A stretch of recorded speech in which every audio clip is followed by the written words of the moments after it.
Bien, mis queridos hermanos, pongámonos en pie, por favor. Vamos a buscar en nuestras Biblias, por favor, Segunda de Samuel, segundo libro de Samuel, capítulo 24, por favor. Vamos a leer del versículo 1 en adelante. Confiando en lo invisible. Vamos a darle lectura a la palabra del Señor. Póngale mucha atención, por favor, a la lectura, que Dios nos va a hablar con la ayuda del Espíritu Santo. Dice así la palabra del Señor: Volvió a encenderse la ira de Jehová contra Israel, e incitó a David contra ellos a que dijese: Ve, haz un censo de Israel y de Judá. Y dijo el rey a Joab, general del ejército que estaba con él: Recorre ahora todas las tribus desde Israel, desde Dan hasta Berseba, y haz un censo del pueblo, para que yo sepa el número de la gente. Joab respondió al rey: Añada Jehová tu Dios al pueblo 100 veces tanto como son, y que lo vea mi señor el rey. Mas, ¿por qué se complace en esto mi señor el rey? Pero la palabra del rey prevaleció sobre Joab y sobre los capitanes del ejército. Salió pues Joab con los capitanes del ejército de delante del rey para hacer el censo del pueblo de Israel. Y pasando el Jordán acamparon en Aroer, al sur de la ciudad que está en medio del valle de Gad y junto a Jazer. Después fueron a Galaad y a la tierra baja de Osir, y de allí a Dan Haan y alrededor de Sidón. Fueron luego a la fortaleza de Tiro y a todas las ciudades de los heveos y de los cananeos, y salieron al Negev de Judá en Berseba. Después que hubieron recorrido toda la tierra, volvieron a Jerusalén al cabo de 9 meses y 20 días. Mire cuánto duró esta encomienda: 9 meses y 20 días. Y Joab dio el censo del pueblo al rey. Y fueron los de Israel 800,000 hombres fuertes que sacaban espada, y los de Judá 500,000 hombres. Después que David hubo censado al pueblo, le pesó en su corazón, y dijo David a Jehová: Yo he pecado gravemente por haber hecho esto. Mas ahora, oh Jehová, te ruego que quites el pecado de tu siervo, porque yo he hecho muy neciamente. Oh buen Dios y Padre nuestro, en esta tarde, Padre, vamos a comentar tu palabra. Te imploramos en el nombre de Jesucristo que nos hables al corazón, Señor. Ayuda a este inútil predicador, Señor, a traer el mensaje de tu palabra. Pues los tiempos están difíciles y lo que vemos quizás sea más difícil, Padre. Pero nosotros, tu palabra nos enseña que no andamos por fe y no por vista, Señor. Ayúdanos, Dios, a aprender a confiar en ti. Hoy examinamos, Señor, el corazón de un gran hombre, Señor, del rey David. Pero aunque grande, fuerte y con tu respaldo, es tan efímero como nosotros, Señor. Se equivocó tantas veces como nosotros lo hacemos. Por eso, Dios, es que tu palabra nos testifica hoy. Pero suplicamos que tu Santo Espíritu nos hable el corazón según la necesidad de cada uno, Señor. Háblanos, Señor. En ti descansamos, Señor. En ti ponemos todas nuestras esperanzas.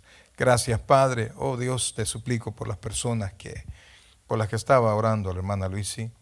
Padre, Dios bendito, solo tu mano extendida, Señor, puede ser la obra. Hay cosas que uno no quisiera saber, ni tampoco quisiera ser parte de eso, Señor, porque es una carga muy pesada. Pero Dios, te suplicamos en el nombre de Jesucristo que hagas la obra en la vida de cada uno. Gracias, Dios, gracias, Padre, en el nombre de Jesús. Amén y amén. Pueden sentarse, por favor. Bien, mis queridos hermanos, fíjense que la vida del cristiano es tan fuerte como la fe que tiene en Dios. Su perseverancia, su deseo de seguir adelante, su deseo de esperar es igual que la confianza que tiene en Dios. Si el cristiano no confía en Dios, será inconstante, tendrá sus propios planes, le costará hacer cambios en su vida, dependerá demasiado de amistades, dependerá demasiado de lo que sus ojos ven, temblará cuando el cielo esté gris, cuando el tiempo tenga problemas como se ven que pasa ahora. Entonces, cuando es así y nuestra confianza no está en Dios, pues entonces vamos a temblar. Pero cuando el Hijo de Dios tiene confianza, confía en la palabra de Dios, confía en las promesas de Dios, es como dice allá el Salmo 1, ¿verdad? Que es como árbol plantado junto a corrientes de agua que da su fruto a tiempo y su hoja no cae. Entonces, allí nosotros tenemos que examinarnos, pues. Y le repito, usted es tan fuerte, un cristiano fuerte, que tanto usted confíe o no en Dios. Vamos aprendiendo nosotros a hacerlo.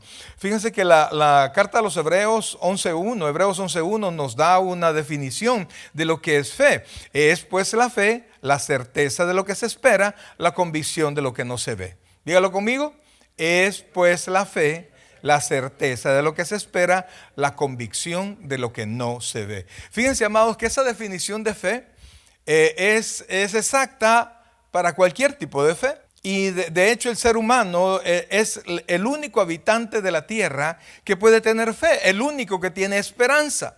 Los otros tienen instintos, ¿verdad? Nosotros pensamos en el mañana, podemos tener esperanza en el mañana, podemos presentarnos un mañana oscuro, o podemos presentarnos un mañana que brilla, ¿verdad? Porque somos el único ser sobre la tierra que puede tener esperanza y que puede tener fe. Los animales no pueden hacerlo, se alegran en ciertas cosas cuando sus instintos están complacidos, etcétera, pero nosotros podemos proyectarnos, podemos pensar en un mañana mejor. Entonces todo ser humano tiene fe. Oiga bien, todo ser humano tiene fe. Y la definición de Hebreos 11.1 queda con cualquier cosa, con cualquier tipo de fe. El problema es que muchos tienen fe en su trabajo, tienen fe en sus amigos, tienen fe en otras personas, algunos tienen fe en sí mismo, confían en su corazón, que su corazón los va a llevar. Entonces, todos tenemos fe, todos tenemos algún tipo de fe. Si no tuviéramos fe, no comenzáramos empresas o labores que vemos difíciles, ¿verdad? El cambiarse de estado, ¿se requiere fe o no se requiere fe? Es dejar atrás pues un montón de cosas. Venirse de nuestros países para acá requiere mucha fe. Entonces, y eso siendo creyente o no seamos creyentes, o sea, nos proyectamos a un mañana mejor. Entonces, amados, así tenemos nosotros fe. Ahora, el problema es que mientras nosotros vamos creciendo y vamos prosperando, nuestra fe se va situando en las cosas que vemos, en las cosas que vamos consiguiendo, en las cosas que vamos teniendo. Es decir, que entre más triunfos y más cosas y más proyección de bendición nosotros tenemos, increíblemente, en lugar de confiar más en Dios, más vamos confiando en nuestro propio haber. Yo recuerdo en El Salvador, pues pastoreé en un lugar, ahí en El Salvador, se llama Carasucia, en el departamento de Huachapán, y tenía en la iglesia pues gente de diferente condición económica. Tenía gente pues que había sido alcalde, tenía gente que tenía dinero y tenía gente que tenía una vida bien, bien difícil. Que usted iba a su casa y su casa era una choza, pues casi literal. Entonces, pero es bien diferente ir a orar a la casa de alguien que tiene dinero, de ir a orar con alguien que ni siquiera se puede transportar a un hospital. Yo probé eso. En la noche ir a orar por alguien que vive cerca del mar, que la mitad de su casa, el techo de su casa tenía un hoyo pero tremendo. Y también fui a orar por el hijo de un potentado del lugar. Su hijo estaba enfermo. Su hijo había estado ingresado en hospitales en Houston y después estaba en el hospital militar. Él podía pagar cualquier doctor, podía pensar, pero es que mire, podía llegar a un hospital, no se preocupen por dinero, denle el mejor tratamiento y seguir pensando en su haber, lo que él había conseguido con su actitud de riqueza y de tener. Entonces vamos dependiendo de lo que tenemos.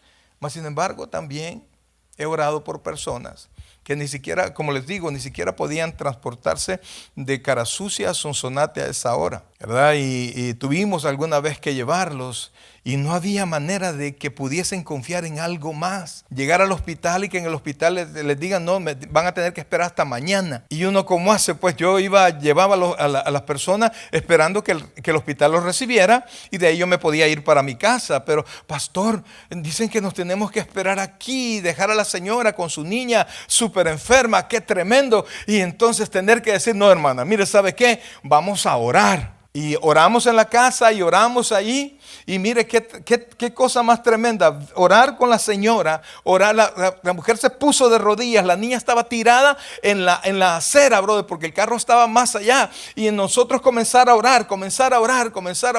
Y yo comenzar no solo a orar, a llorar, porque nunca había sentido esa necesidad de que Dios actuara. Y cuando nosotros teníamos los ojos cerrados y abrimos los ojos, la niña estaba sentada a la par de nosotros. Se levantó y la abrazó a la mamá y le dijo, mamá, no llores, no te quiero ver llorar. Y vimos cómo Dios obró en la niña, porque, amados, no había haber en el cual se podía confiar. No había dinero para pagar un hospital privado. Si no hubiera llegado el pastor, no llegamos al hospital. ¿Y sabe qué? Llegamos al hospital por gusto. Y nos fuimos de regreso y dejé a la niña, y la niña se quedó jugando con sus hermanos. Al siguiente día se pudieron trasladar al hospital en Sonsonate y le dijeron, ¿y qué es lo que tenía la niña? En cambio, vimos al señor con dinero hablar de su hijo y hablar que tenía todo como para llevarlo a los mejores hospitales del mundo, y tuvimos que asistir a la muerte del niño. O sea, el que alguien muera es voluntad de Dios, ¿no? Pero yo lo que estoy viendo es la actitud de la persona cuando tiene dinero, cuando tiene bienes, cuando tiene con qué, y cuando alguien no tiene con qué. No nos queda más que esperar en Dios. Hubo un jovencito que llegó a visitar a sus hermanos, porque sus hermanos estaban en el campo de batalla. Tenía 8 hermanos, él era el 9º, era el menor, y el papá lo mandó porque no tenía edad como para estar en batalla, para llevarles comida a sus hermanos. Y se encontró que el ejército al cual pertenecían sus hermanos, que eran los ejércitos de Israel, estaban casi arrinconados, emocionalmente tirados al piso, porque todas las mañanas aparecía un paladín, le llama la Biblia, la traducción eso quiere decir, un hombre alrededor de 3 metros de altura, y era un soldado de profesión. La Biblia narra lo que pesaba la lanza, lo que pesaba la espada de este hombre, y le hizo un reto al rey de Israel. Saúl era el rey en ese momento. Y le dijo, ¿por qué ha de morir todo el pueblo? Saca tu campeón que pelee contra mí, y el que venza será el ganador. Yo sé que conocen la historia. Era un hombre tremendo, no solo porque era alto, sino que era un soldado de años y años de batalla. Y usted conoce la historia después de que el rey David vio a sus hermanos. Cuando escuchó el reto que hacía este hombre a los ejércitos de Dios, porque Israel, eso era los ejércitos de Jehová, y todos estaban intimidados por la grandeza de ese hombre. Nadie tenía el valor de decir, yo voy a pelear. ¿Por qué? Porque número 1, lo podía matar. Número 2, si perdía todo el ejército. Era una responsabilidad, no solamente era de valor, sino que había que mandar a alguien que tuviese esperanza de ganar. ¿Se entiende eso? Alguien puede decir, yo voy, pero me va a matar, pero si quieren yo voy. No, había que mandar a alguien que tuviese garantías de ganar, y no había nadie en Israel. El rey, dice la escritura, el rey Saúl era el más alto de Israel. Todos le llegaban del hombro abajo, pero no tenía valor de salir. Y ese pequeñito, ese muchacho que llegó allí, cuando escuchó esto, él dijo, ¿cómo permiten que un impío rete? Y ustedes conocen la historia, que al final el rey Saúl le quiso dar su armadura, pero David medía unos 60, más o menos, para que tengan una idea. Saúl, como les digo, era el más alto, podía medir, ¿qué? 2 metros. Y le pusieron la armadura a David. Y cuando se la pusieron, David no se podía mover. Y él le dijo al rey, no, yo voy con esto que tengo. Tomó él 6 piedras y su honda. ¿Qué esperanza podía tener un muchacho? Nunca había sido soldado, jamás había sido soldado. Pero él cuidaba ovejas. Y él había visto cómo Dios había estado con él y cómo Dios lo había cuidado contra leones, contra osos, etc. Y entonces se presentó delante de Goliat.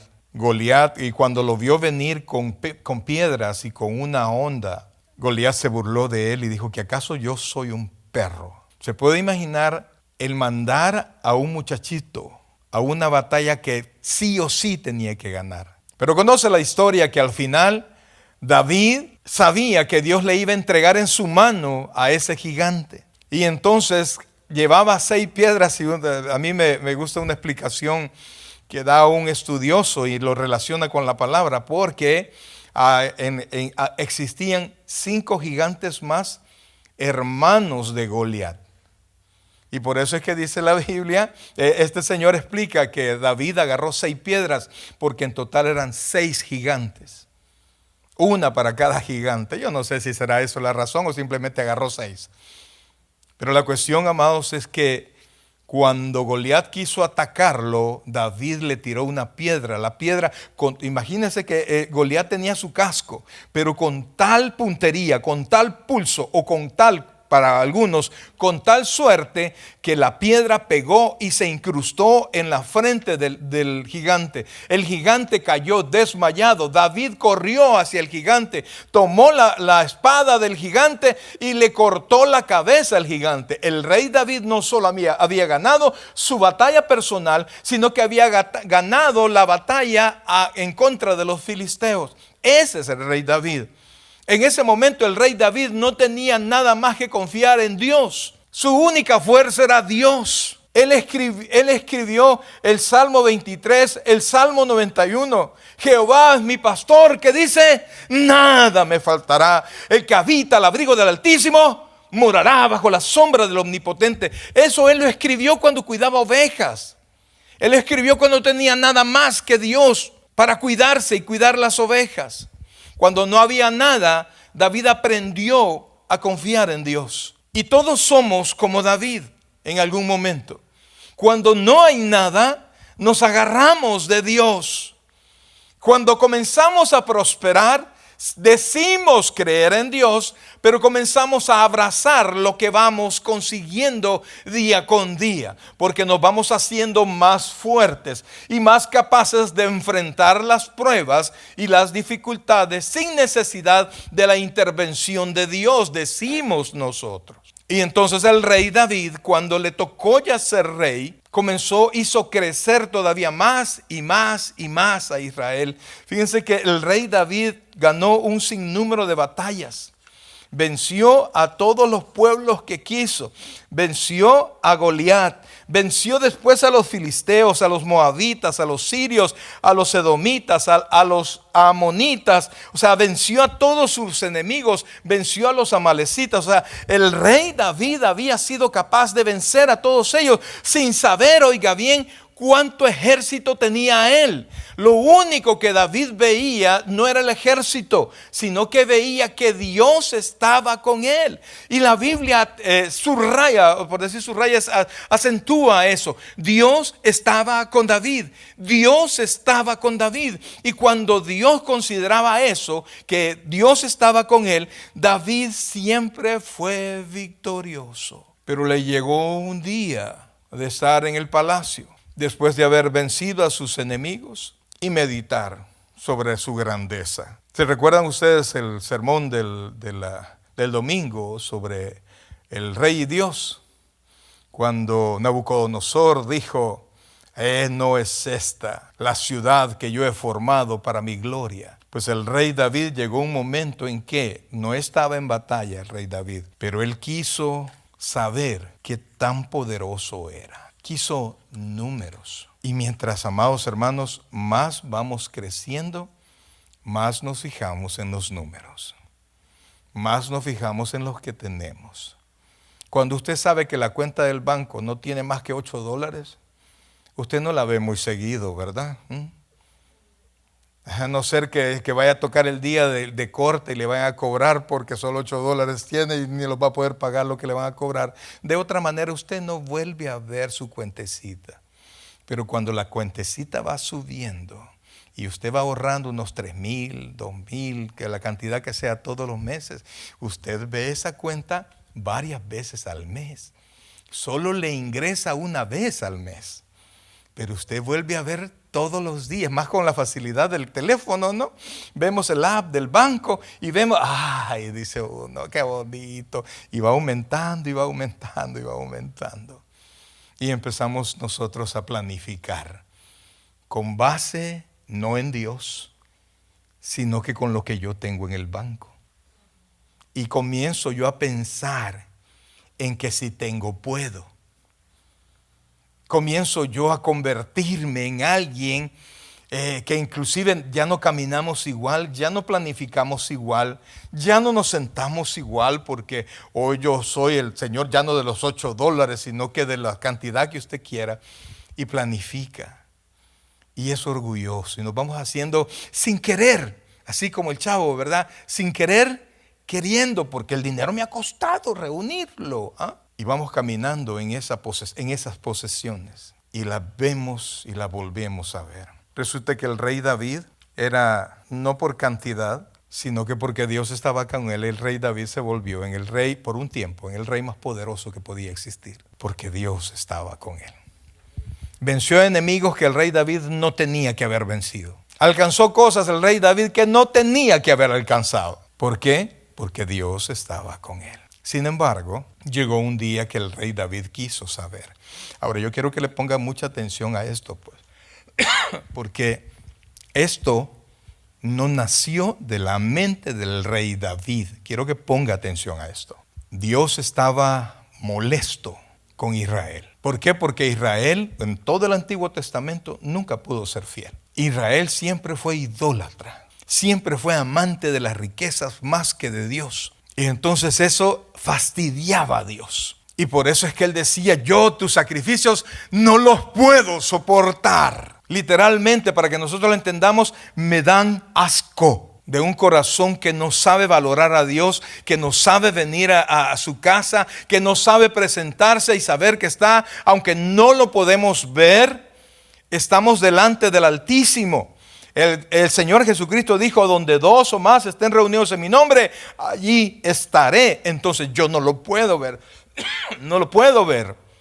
Pero si Él dijo que iba a estar, yo tengo que confiar que Él está en medio de nosotros. Pero cuanto más vamos creciendo, más volvemos a ver lo que tenemos. Y arrancamos todo, no de Dios. Lo arrancamos de eso. Bueno, tengo tanto, puedo hacer tanto y tanto y tanto. No está mal planificar. No está mal tener dinero. El problema es que nuestros ojos arrancan del dinero, arrancan de la posesión, arrancan de mi fuerza y no arrancan de Dios. Pues así Dios estaba molesto con Israel. Estaba enojadísimo con Israel, de tal manera que Dios quería, oiga bien por favor, Dios estaba tan molesto que Él quería castigar a Israel.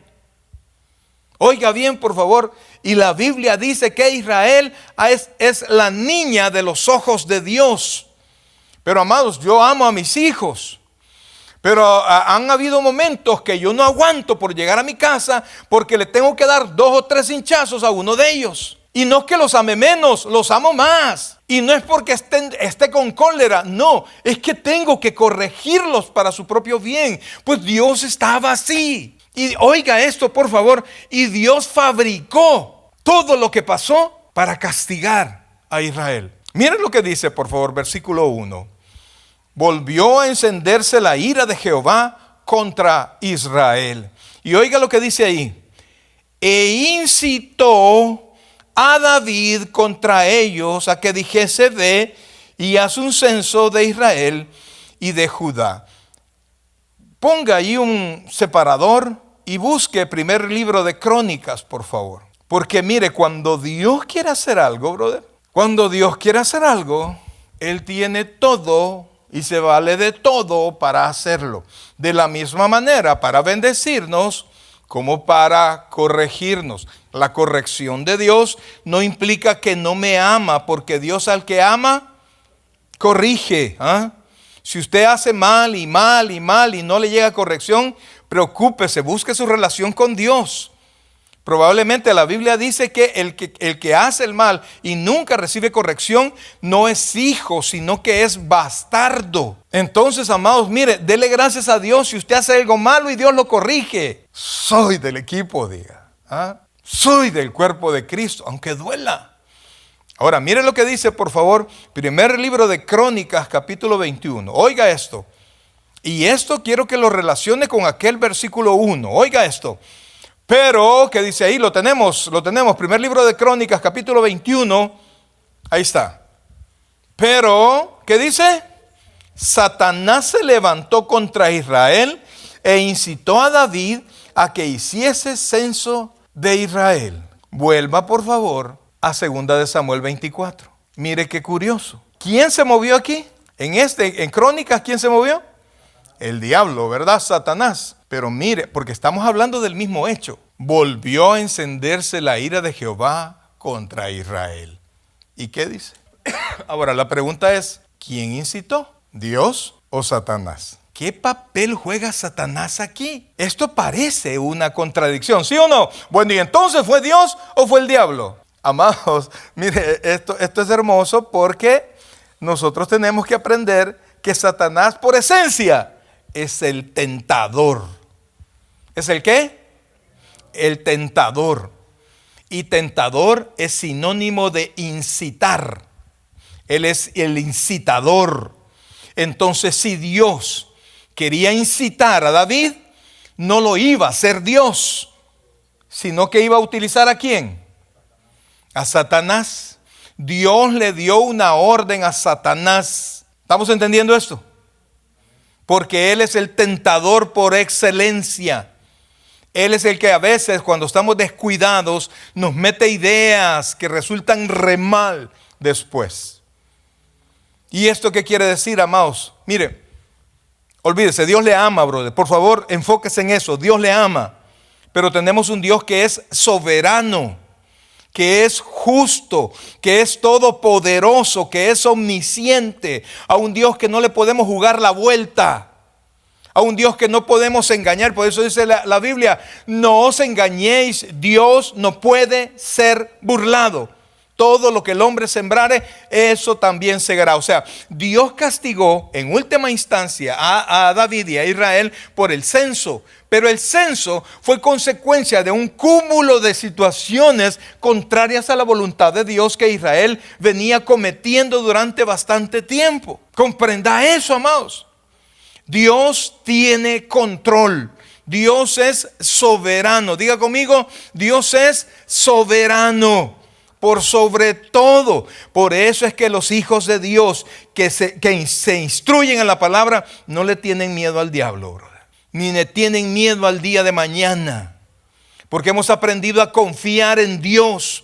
Y si de repente viene la lluvia y lo agarraron sin paraguas y sin carro, sepa, amados hermanos, que aunque Satanás algo ha tenido que ver, Dios nos ha puesto a caminar por allí. Y entonces el Hijo de Dios, cuando entiende todas estas cosas, claro, el Hijo de Dios debe planificar. El Hijo de Dios tiene que hacer bien las cosas, tiene que procurar que las cosas salgan bien en la medida de su capacidad. Pero debe de entender que el resultado depende de Dios, únicamente de Dios. Amados hermanos, la Biblia, ¿cómo lo explica? Los caballos se preparan para la batalla, dice el libro de Proverbios, pero es Dios quien da la victoria. Y aquí David fue, no puedo decir víctima, aunque sí fue víctima de un engaño, pero David no fue forzado. Quiero que comprenda eso. Aquí no encuentra usted que David fue forzado. Una cosa es incitar. No, mira, fulano, sí que está bonita la fulanita, la hermanita está bonita. No, yo estoy casado, ¿qué te pasa? No, hombre, anda, decile. Nadie se va a dar cuenta. No, yo no. ¿Y por qué decís? Cuando ella pregunta, ¿y por qué decís qué? Porque ya abrió la puerta. Y entonces va cayendo. Es que ella dice que tú. Y le van a decir a ella, es que él dice que tú. Y entonces vienen los dos y se vuelven a ver. Los dos quizás tengan compromisos separados, pero son incitados, mas no obligados. La decisión, ¿quién la tomó? ¿Quién la tomó? ¿Quién dijo, haz el censo? David. Y mire, Dios todavía le dio la posibilidad porque ¿cómo se llama? El general le dijo: rey, que Dios te dé más de lo que tienes, pero ¿para qué quieres esto? Porque el general entendió que David estaba buscando en qué soportarse, cómo sentirse orgulloso.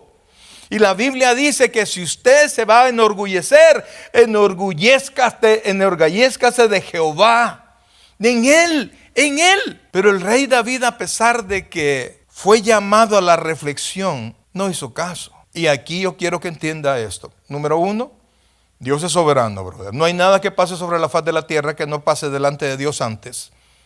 ¿Se comprende eso? Cosas buenas y cosas malas, brother. Al final todo es bueno, porque todo tiene el propósito de Dios. Pero todo viene de Dios. Número 2, Dios utiliza para hacer su voluntad a quien sea. Y esto, en este caso, fue malo.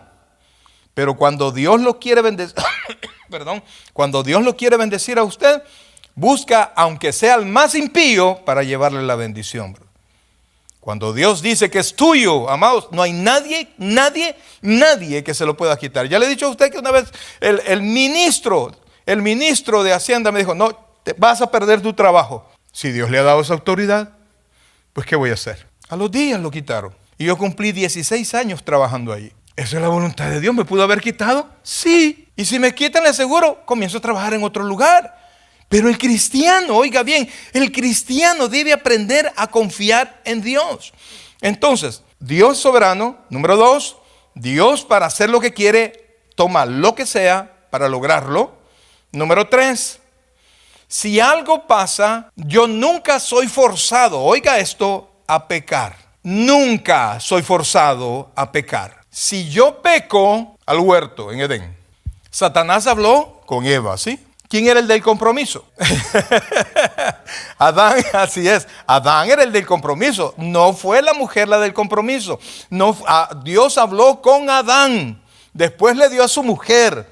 O sea, él sabía lo que tenía que hacer. Es cierto, Dios le dio a la ayuda idónea. Es decir, le dio la mujer perfecta para él, ¿sí?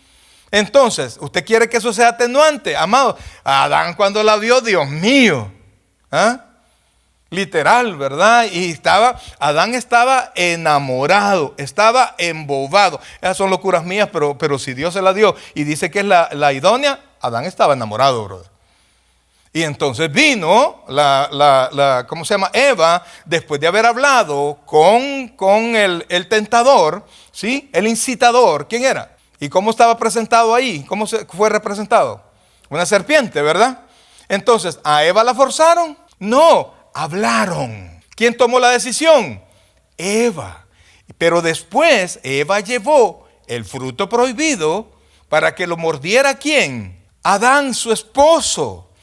Y Adán tuvo la oportunidad de decir: ¿qué crees, mujer, que estás haciendo? Jamás he de hacer eso, porque yo voy a obedecer a Dios por sobre todas las cosas. No, hay lo que tú quieras. Lo que tú quieras. Y comieron los dos, y por eso dice la Biblia que Eva fue engañada, pero el boca abierta de Adán pecó con todo su... Digo boca abierta porque se le quedaba viendo a la esposa. Estoy inventando, bro. La Biblia no dice eso, pero se le quedaba viendo a la esposa. Sí, lo que tú quieras, mi amor. Pero ¿quién fue obligado? Ninguno. Y el que lo hayan dormido no lo hace responsable. Somos responsables. Adán fue responsable. Eva fue responsable. David fue responsable. Pero el pueblo era responsable de toda la idolatría que tenía. O sea, el pueblo, aquí usted no encuentra inocentes y tampoco encuentra injusticia. ¿Se entiende eso? Porque esto viene de Dios. Y aunque Satanás en esencia es injusto, pero al cumplir la obra de Dios, eso era justo. Dios, amados hermanos, puede hacerte justicia. Dios puede derramar tu gracia y perdonarte tu ofensa, pero Dios nunca te va a hacer algo injusto, porque no hay nada injusto en Dios. ¿Se comprende eso? Y en todo, cualquier cosa que pase, Dios nunca pierde su soberanía, su santidad, su justicia, su perfección. Porque les digo, quienes recibieron todo esto, desde Adán hasta este relato que tenemos y a la fecha, no hay nadie que sea inocente. No lo hay. Entonces, amados, fue responsable David. Y fíjense en el versículo 24, busquemos por favor en Samuel, versículo 24, capítulo 24, versículo 10, vemos claramente. Mire lo que dice. Estamos en 2 de Samuel 24, 10. Después que David hubo censado al pueblo, le pesó en su corazón y dijo a Jehová, ¿qué dice ahí? Yo he pecado gravemente por haber hecho esto, mas ahora, oh Jehová, te ruego que quites el pecado de tu siervo, porque yo he hecho muy neciamente. Dios pudo haberlo perdonado en razón de Jesucristo, que iba a derramar su sangre en la cruz del Calvario, sí. Pero Dios quería corregir al pueblo allí. Y por eso, amados hermanos, yo quiero invitarles, pues, que piensen bien lo que hacen, lo que dicen. Que no hay justificación para decir me engañaron. No, es que se aprovecharon de mí. Ay, pastor, es que cuando estaba en esa cama, ¿y cómo fue a dar esa cama, brother? ¿Ah? ¿No fue con un café? ¿Ah? ¿No fue algunos a veces después del culto con la hermanita? ¿Por qué? ¿Cómo fue? No fue de un solo, fue en un proceso de seducción. Y todo comenzó cuando Satanás le dijo, mira la hermanita cómo ha venido. Sigamos, pues sigamos. Mire, y entonces dice, oiga esto. Versículo 11, después que pasó todo eso, dice, y por la mañana, cuando David se hubo levantado, pues sí, David ya había pedido perdón, y entonces David pensó que ya estuvo todo, ¿sí? Vino palabra de Jehová al profeta Gad, vidente de David, diciendo, o sea, aquí venía el emisario de Dios que trabajaba con David, que le traía la palabra de Dios a David. Mire, yo le puedo decir, amados, Dios tiene algún tipo de relación con todos los gobernantes del mundo. Tiene maneras de hablar con todos los gobernantes del mundo. Yo no sé, no me pregunte cómo, pero aquí nosotros lo podemos ver. Y esta persona no dijo, ay, ¿y cómo le voy a decir yo al rey David de eso? ¿Ah? Su señoría. No, mire lo que dice. Ve y di a David, así ha dicho Jehová. Oiga esto. ¿Qué decisión? 3 cosas te ofrezco. Tú escogerás una de ellas para que yo la haga. ¿Quién la iba a hacer? ¿Quién iba a escoger? ¿Quién decidió hacer el censo? Se da cuenta que todo trae consecuencias. Y entonces dice, vino pues Gad a David y se lo hizo saber y le dijo, ¿quieres que te vengan? Mire las 3 cosas. Qué bueno como el, ¿cómo se llama? El de la lámpara, el genio de la lámpara, 3 deseos. No. Aquí escoge una de estas 3 maldiciones que Dios te manda hoy. Una de estas. Y quiero que le ponga atención a la decisión de David. Dice, vino pues Gad a David y se lo hizo saber y le dijo, ¿quieres que te vengan 7 años de hambre en tu tierra? ¿Cuántos años? ¿Y qué va a llegar? Hambre. O que huyas 3 meses delante de tus enemigos y que ellos te persigan. Para perseguir lo que iba a pasar, lo tenían que vencer. Y en esa guerra iba a morir mucha gente. Y el rey David iba a salir corriendo. O dice que 3 días haya peste en tu tierra.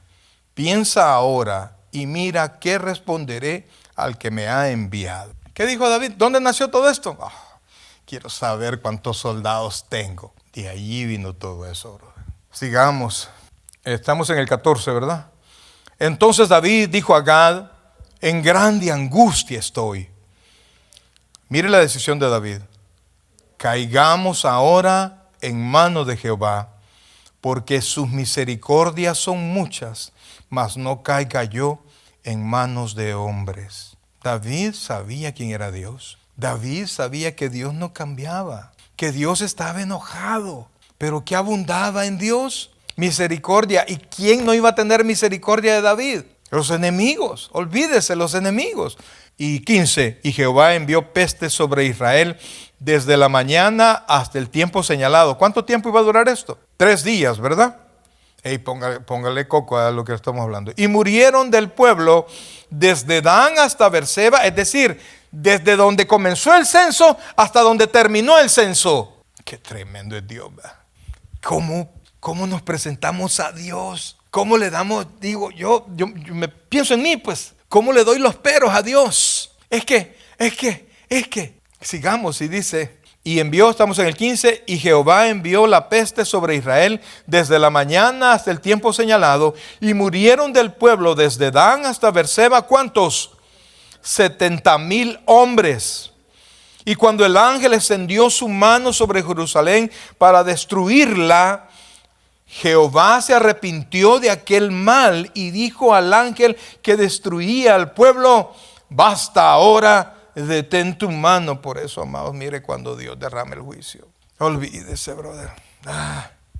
Somos necios. Conocemos a Dios y todavía tratamos de jugar con Dios. Imagínense para que Dios haya dicho: no, ya detente. ¿Cuántos murieron? Y Dios amaba a Israel. Pero ¿sabe qué Dios ama más que a Israel? Ama su santidad. Es increíble cuando usted ve cómo Dios habla de su santidad. Y si hay algo que a Dios le mata, que le choquen, que le ¿cómo se llama? Que le ataquen, es su santidad. Cuando usted anda allá y toda la gente sabe que usted es creyente y usted anda haciendo cosas que no debe hacer, usted anda poniendo en vergüenza el testimonio de Dios. No te preocupes, aquí no hay hermanos, démosle. Los ojos de Jehová están sobre todos para dar a cada quien según su obra. Pero esto no quita que Dios es un Dios misericordioso, brother. Yo, amados, perdonen cómo traigo esto. Quizás para hablar de las misericordias de Dios hay 1000 versículos más. Pero a veces necesitamos que Dios sacuda el corazón. Que Dios sacuda nuestro entendimiento y nuestra equivocación. Alguien me decía, alguien que yo aprecio mucho: no, Dios es bueno, Dios no va a hacer nada de eso. Claro que Dios es bueno. Claro que Dios es bueno. Pero quiero que comprenda esto, amados. Todos los atributos de Dios, Dios lo es en un 100%. De tal manera que cuando Dios derrama su justicia, es una justicia santa, es una justicia perfecta, es una justicia omnisciente. Lo que Dios hace está lleno de todos sus atributos. Y sigamos leyendo, por favor. Dice: y cuando el ángel extendió su mano sobre Jerusalén para destruirla, Jehová se arrepintió de aquel mal y dijo al ángel que destruía al pueblo: basta ahora, detén tu mano. Y el ángel de Jehová estaba junto a la era de Arauna Jebuseo. Y David dijo a Jehová, cuando vio, mire lo que Dios le permitió hacer. Dios no vio la peste. David no vio la peste. Dios le concedió que viera, que con sus propios ojos viera al ángel. Y ese no era el ángel de la guarda, brother. Dice: y vio al ángel que destruía al pueblo. Y dijo David: yo pequé, yo hice la maldad. ¿Qué hicieron estas ovejas? Te ruego que tu mano se vuelva contra mí y contra la casa de mi padre. Inclusive David puso su familia allí. Ese es el corazón que Dios ama. David nunca se apartó de su culpa. Siempre que David fue encontrado haciendo algo, o siempre que Dios le mandaba decir algo que él había hecho, jamás se justificó, jamás dijo que había sido fulano, que él no había sido. Siempre él aceptó su culpa, porque sabía que aunque Dios es todopoderoso, Dios es misericordioso. Terminemos y dice: y Gad vino a David aquel día y le dijo: sube y levanta un altar a Jehová en la era de Arauna Jebuseo. Subió David conforme al dicho de Gad, según había mandado Jehová. Y Arauna miró y vio al rey y a sus siervos que venían hacia él. Es decir, el lugar donde él iba a ofrecer el sacrificio no lo escogió David. David, ¿qué se había escogido? Hacer el censo. Y el censo detonó el castigo. Entonces Dios le dijo: me vas a presentar sacrificio, pero no donde a ti te dé la gana. Lo vas a hacer en tal lugar. Y mire, y dice, y Arauna dijo, ¿por qué viene mi señor el rey a su siervo? Y David respondió, para comprar de ti la era, a fin de edificar un altar a Jehová, para que cese la mortandad del pueblo. Y Arauna dijo a David, tome y ofrezca a mi señor el rey lo que bien le pareciere. He aquí bueyes para el holocausto, y los trillos y los yugos de los bueyes para la leña. Todo esto, oh rey, Arauna lo da al rey. Luego dijo Arauna al rey, Jehová tu Dios te sea propicio. Y el rey dijo a Arauna, no, sino por precio te lo compraré, porque no ofreceré a Jehová mi Dios holocausto que no me cueste nada. Entonces David compró la era y los bueyes por 50 siclos de plata, y edificó allí David un altar a Jehová, y sacrificó holocausto y ofrenda de paz, y Jehová oyó las súplicas de la tierra, y cesó la plaga de Israel. Una vez más volvamos a Primera de Corintios, ya para terminar, amados. Primer libro de Corintios, capítulo 21. Perdón, de Crónicas 21. Capítulo 21, vamos a saltarnos hasta el versículo 26. Y dijo allí David, y edificó allí un altar a Jehová, en el que ofreció holocausto y ofrenda de paz, e invocó a Jehová, quien le respondió por fuego desde los cielos en el altar del holocausto. Es decir, que pasó, ¿alguien se recuerda quién hizo esto? O sea, pusieron la ofrenda. Y mire lo que pasó. ¿Verdad que no está atento, brother? Póngase las pilas en la lectura. Dice, y edificó allí David un altar a Jehová, en el que ofreció holocausto y ofrenda, e invocó a Jehová, quien le respondió por fuego desde los cielos en el altar del holocausto. ¿Quién había hecho eso? Elías. Elías hizo eso. Elías pidió, ¿se acuerda? Que con los sacerdotes de Baal, y ellos invocaban a su rey y nada pasaba. Y vino aquí Elías, invocó a Dios, y Dios derramó fuego del cielo que consumió el altar y el agua que todo había pasado. Pero vean lo que sigue. Dice, entonces Jehová, ¿dónde vamos? Sí. Entonces Jehová habló al ángel, y éste se volvió su espada a la vaina.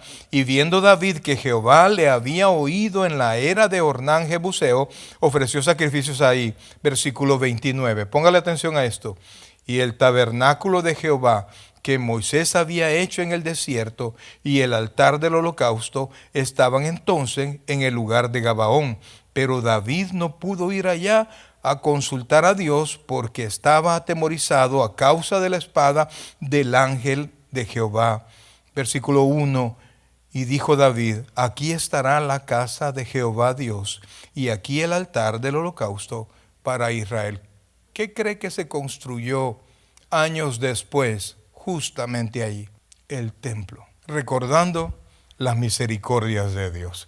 Amados hermanos, mire, hemos visto una mezcla de cosas. Yo sé que han habido una mezcla de sentimientos, ¿verdad? Porque cuando nosotros vemos a nuestros hijos, no queremos que ni las moscas se le paren, ¿verdad? Ay, mi hijito, y no queremos que pasen dificultades, no queremos que les duela nada, no queremos que nada les cueste, sino que tengan todo lo que yo no he tenido. Pero amados hermanos, mire, cuando vemos a Dios como un padre responsable, Él sí se encarga de su pueblo. Él sí se encarga que su pueblo entienda quién es Jehová, y que aprenda a adorarlo. Y que a pesar, amados hermanos, de los errores que podamos cometer, no importa lo profundos que estos sean, ni que las consecuencias hayan sido gravísimas, siempre los hijos de Dios encuentran la misericordia en Dios. Siempre. No importa lo que haya pasado, cuando abundó el pecado, que dice la Escritura, sobreabundó la gracia. Ese es nuestro Dios.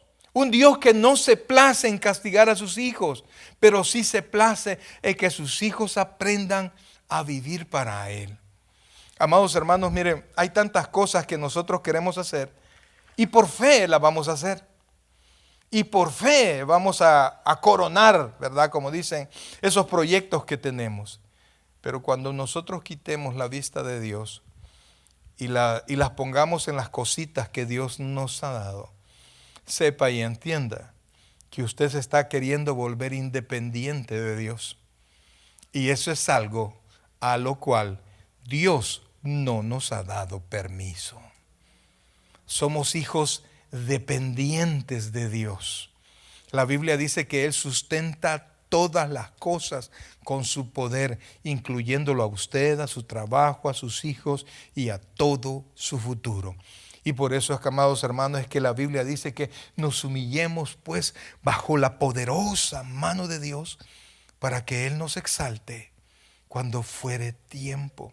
Y si hoy siente cargas en su corazón, proyectos que están pendientes, también la Biblia dice que los traiga a Dios y espere en Él. En Jehová confíe, en Jehová espera, y así como dice la Escritura, Jehová hará en nosotros.